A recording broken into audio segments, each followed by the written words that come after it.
আপনি মৃত্যুর সময় কাকুতি মিনতি করবেন, ভাববেন কি করা যায়, এই করা যায়, সেই করা যায় না। ওই সময় বাঁচার জন্য পথ কি? মৃত্যুর যন্ত্রণা সবচেয়ে বড় যন্ত্রণা, মৃত্যুর কষ্ট সবচেয়ে বড় কষ্ট। আল্লাহ বলছেন এই জন্য আগে, ওয়ানফিকু মিম্মা রাযাকনাকুম মিন ক্বাবলি আন ইয়াতি আহাদাকুমুল মাউত ফায়াকুল রাব্বি লাউলা আখখারতানি ইলা আজালিন করিব ফাআসাদদাকা ওয়া আকুম মিনাস সালিহিন।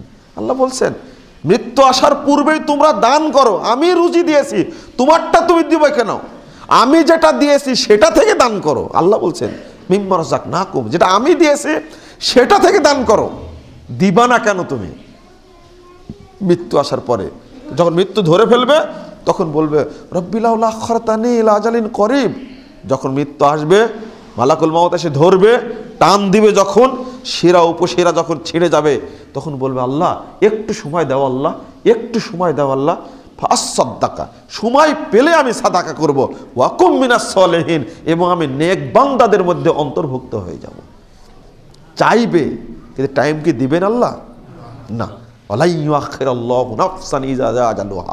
আল্লাহ বলছেন না, কোনো ব্যক্তিকে সময় দেওয়া হবে না, যে সময় চলে আসে